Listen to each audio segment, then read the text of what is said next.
नमस्ते। कुनै पनि सहकारी सफल हुनलाई के चाहिन्छ होला? पैसा? राम्रो योजना?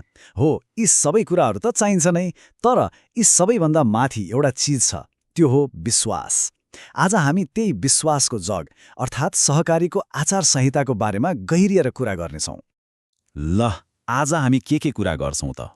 हामी हेर्नेछौँ यो आचार संहिता किन चाहियो अनि सञ्चालकदेखि लिएर समिति, कर्मचारी र सदस्यहरूसम्म कसको जिम्मेवारी के हो भनेर पनि बुझ्नेछौँ। अन्त्यमा यो सबै मिलेर कसरी एउटा सफल सहकारी बन्छ भन्नेमा पनि पुग्नेछौँ। त्यसो भए सबैभन्दा पहिला यहीँबाट सुरु गरौँ होइन त?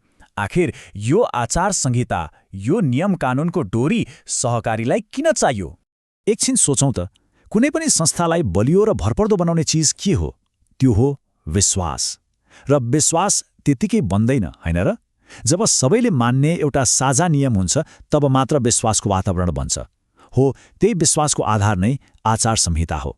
भनेपछि आचार संहिता के हो त भन्दा यो नियमहरूको एउटा सङ्गालो हो जसले सहकारीलाई व्यवस्थित, पारदर्शी र सबैभन्दा महत्त्वपूर्ण जवाफदेही बनाउन मद्दत गर्छ। यसले सबैलाई एउटै नियमको दायरामा ल्याउँछ र कसैलाई काखा, कसैलाई पाखा हुन दिँदैन। र यहाँ एउटा एकदमै महत्त्वपूर्ण कुरा के छ भने यो नियम कुनै एक व्यक्ति वा समूहको लागि मात्र होइन। यो त सञ्चालक, समिति, कर्मचारी र हरेक सदस्य सबैको लागि हो। यो एउटा साझा नियम पुस्तिका हो जसले सबैलाई एउटै डुङ्गामा राख्छ। ल, अब संस्थालाई सही बाटो देखाउने अर्थात् सञ्चालक समितितिर लागौँ। हेरौँ यो संहिताले उहाँहरूको भूमिकालाई कसरी अझ स्पष्ट पार्छ। सञ्चालकको भूमिकामा दुईवटा कुरा एकदमै स्पष्ट हुनुपर्छ। के गर्ने र के नगर्ने। गर्ने काम हो संस्थाको हितमा नीति बनाउने, निष्पक्ष भएर काम गर्ने, र नगर्ने काम हो व्यक्तिगत वा राजनीतिक फाइदाको लागि पदको दुरुपयोग गर्ने। हो, यही सन्तुलन मिलाउनु नै राम्रो शासनको चुरो कुरो हो।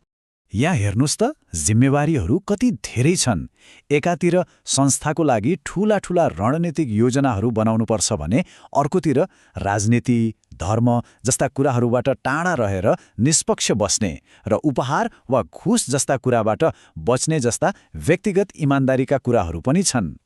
यी दुवै सँगसँगै नगएसम्म नेतृत्व बलियो हुँदैन। अब पालो आउँछ प्रणालीका रक्षकहरूको, मतलब लेखा समिति र ऋण समिति जस्ता महत्त्वपूर्ण समितिहरूको। सञ्चालक समितिले मात्रै सबै काम गर्ने होइन।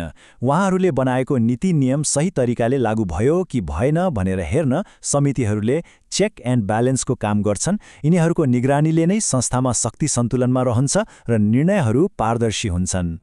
जस्तै लेखा समितिलाई नै हेरौँ न। यसको काम गर्ने एउटा प्रक्रिया छ। पहिला कामको अनुगमन गर्छ, त्यसपछि त्यसको विश्लेषण गर्छ अनि मात्रै सञ्चालक समितिलाई सुझाव दिन्छ। यो प्रक्रियाले नै संस्थाको आर्थिक स्वास्थ्यलाई ठिक ठाउँमा राख्छ। सहकारीमा ऋण लगानी त सबैभन्दा संवेदनशील विषय हो, होइन र? त्यसैले आचार संहिताले के भन्छ भने ऋण दिने निर्णय कसैको पार्टी, धर्म वा जात हेरेर होइन, निष्पक्ष आधारमा हुनुपर्छ। यो एउटा नियमले नै हरेक सदस्यको समान पहुँच र अधिकारको रक्षा गर्छ। अब कुरा गरौँ सहकारीको अग्रपङ्क्तिमा काम गर्ने, मतलब हरेक दिन सदस्यहरूसँग प्रत्यक्ष भेटघाट गर्ने कर्मचारीहरूको। कर्मचारीहरूको हकमा आचार संहिता उनीहरूको दैनिक व्यवहार र व्यावसायिकतामा केन्द्रित हुन्छ, किनभने उनीहरूले सदस्यसँग गर्ने हरेक राम्रो नराम्रो व्यवहारले सिधै संस्थाको इज्जतमा असर पार्छ। आचार संहिताले कर्मचारीका लागि केही स्पष्ट सीमाहरू पनि तोकेको छ, जस्तै अफिसमा गुटबन्दी गर्ने, चुनावमा कुनै उम्मेद्वारको प्रचार गर्ने जस्ता कामले कार्यालयको वातावरण नै बिगार्छ। त्यसैगरी कामको समयमा व्यक्तिगत फोन वा इन्टरनेटमा समय बर्बाद गर्दा सदस्यहरूको काममा ढिलासुस्ती हुन्छ। यी नियमहरू व्यावसायिकता कायम राख्न एकदमै जरुरी छन्। अब सहकारीको मुटु अर्थात् सदस्यहरूकै कुरा गरौँ, किनभने यो संहिता त उहाँहरूलाई पनि बराबर लागू हुन्छ।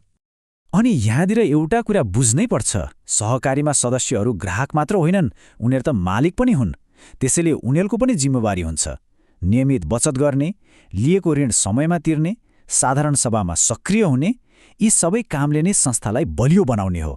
संस्थाको सफलता त सदस्यहरूकै सक्रियतामा निर्भर हुन्छ। ल, अब अन्त्यमा यी सबै कुराहरूलाई एकै ठाउँमा ल्याएर हेरौँ।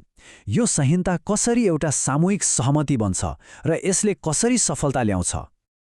अन्तमा आचार संहिता भनेको दराजमा थन्क्याउने कागजको टुक्रा मात्र होइन, यो माथिबाट कसैले लादेको नियम पनि होइन।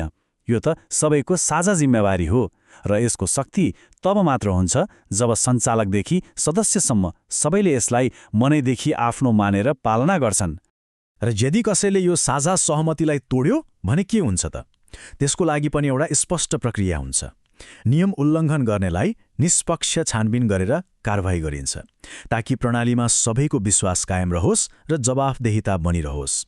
अन्त्यमा एउटा प्रश्नमा आएर टुङ्ग्याउँ, के कुनै संस्था नियमले मात्रै चल्छ कि संस्कृतिले? हो, लिखित आचार संहिता त चाहिन्छ नै, तर त्यसलाई जीवन्त बनाउने त संस्थाको संस्कृति र सबैले मान्ने साझा मूल्य मान्यताले नै हो। यो एउटा निकै महत्त्वपूर्ण प्रश्न हो। यसमा विचार गर्दै गर्नुहोला है त। धन्यवाद।